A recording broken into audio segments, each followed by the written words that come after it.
Hello and welcome to VideoNet's IBC 2015 interviews. I'm Barry Flynn, and with me is Tor Helge Kristiansen, who is Executive Vice President, Principal Architect at Conax, the former Telenor-owned content security outfit that was acquired by Kudelski Group last year.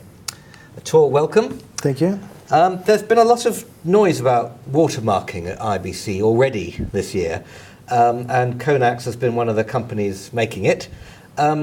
Through your announcement about a new forensic watermarking solution in collaboration with Sevolution. So could you perhaps begin by explaining what forensic watermarking is and why it's suddenly become so important? So yeah, of course. So forensic watermarking is basically putting some information into the video or audio of the TV signal. And that's information that you can later use to identify an identity of either the subscriber or the operator providing this content. So what they normally do is actually to do some small changes in the pixels, in the luminance or chrominance of the pixel.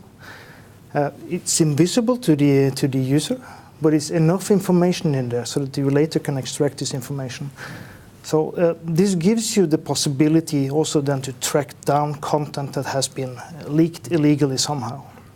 So the reason why this is becoming more and more important now, it has to do with the value of content, and the more and more valuable content is coming now with the 4K and ultra high density type of content. Recently, the Hollywood Association, the Movie Labs Association, they created a set of recommendations for what they call enhanced content protection. And there's a number of requirements or recommendations in there. One of them is the use of forensic watermarking. Okay. So this is one of the drivers, and it's been used by Hollywood studios to require this for both early release windows and also for the 4K UHD content. Right. Can the pirate work out if the video he's trying to pirate is watermarked? So ideally, no. The watermark is supposed to be completely invisible. We have some demos running now at the booth with some really high quality content where it should be visible if it was even possible to detect, but it's not.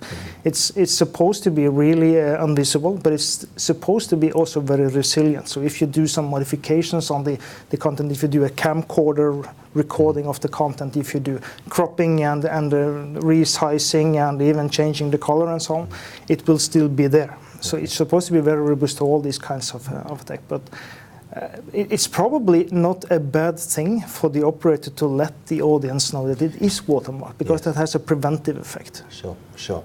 So in this new collaboration with Sevolution, who's contributing what to this watermarking solution? So what we have done in this particular solution is to be building an end-to-end solution for a watermarking service.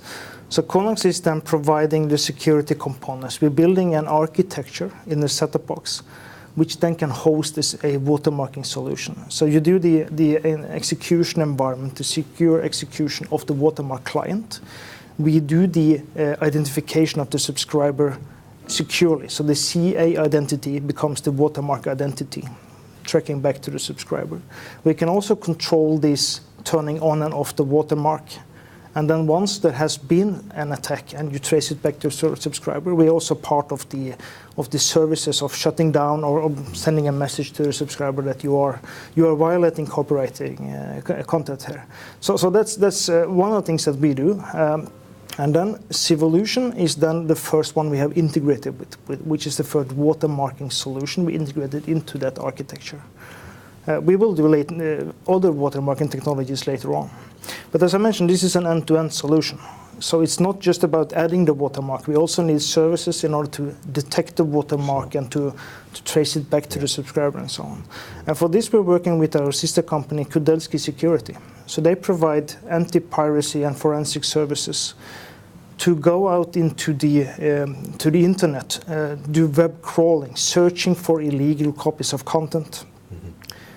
Once they find content, they can make statistics about how many copies are and where they are and so on. They can also do the forensic analysis of the content and figure out exactly which subscriber or which operator is leaking this content.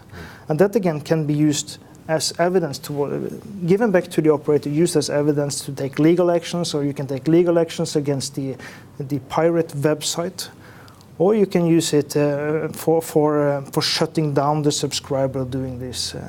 These kind of things. So there are basically a number of partners here. Of course, we also have a set-top box partner involved, so we're working with Smart TV on building this demo solution. A whole end-to-end solution with different partners doing different things. Right. So you've got the proactive bit that goes out and searches for the pirate, as well as after the piracy's happened, you can catch who it is. Yes, that's right. So you're coming at it from both sides. Yes. Now, illegal distribution can occur at different points in the chain, and in fact, I think originally some of the early Hollywood movies, early release Hollywood movies for critics who were doing the Oscars, for example, there was a leak point there as well. Yes. So how does this joint solution with the various partners fit into the whole production and transmission chain? Can it fit anywhere? So the solution that we have built now and that we're demonstrating now, this is for forensic watermarking on the subscriber level or on the end device level. Yeah. So we can use that basically for two identifications. We can either identify the subscriber if you want to take legal action against one particular subscriber doing this distribution. Or we can also identify the type and model of the set-top box or the device being used to leak. And this can also be important because then you know which part of your platform chain has a weak link, and you can fix that problem. Okay.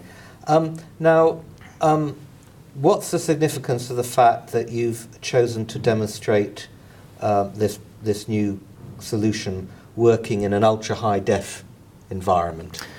So this is basically because, as I mentioned, the movie lab's requirements for enhanced content protection. This has made it more important right now to look into watermarking. Of course, watermarking is an important part of a security chain in a holistic view, because you need to protect the content not only from the head end to the device, which the DRM is doing in a good way.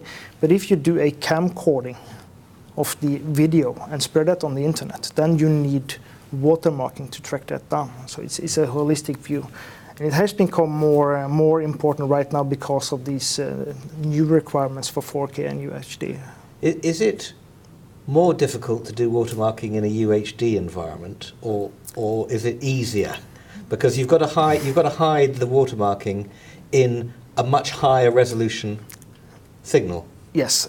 So yes and no. I think it's more difficult to make it completely invisible. It is. Mm-hmm. But you deploy the same technology in both cases, so it's more or less the same complexity. It's a matter of how hard you do the encoding of the watermark. The more you encode of information into the picture, the more it becomes visible. So there's a balance there between the amount of data added and the disturbance of the video picture. Okay, great. Okay, well, we've come to the end of our time slot. So thank you, Tor, very much for the watermarking masterclass we've just had, and thanks to you, the audience, for tuning into this IBC 2015 VideoNet interview. Thanks and goodbye.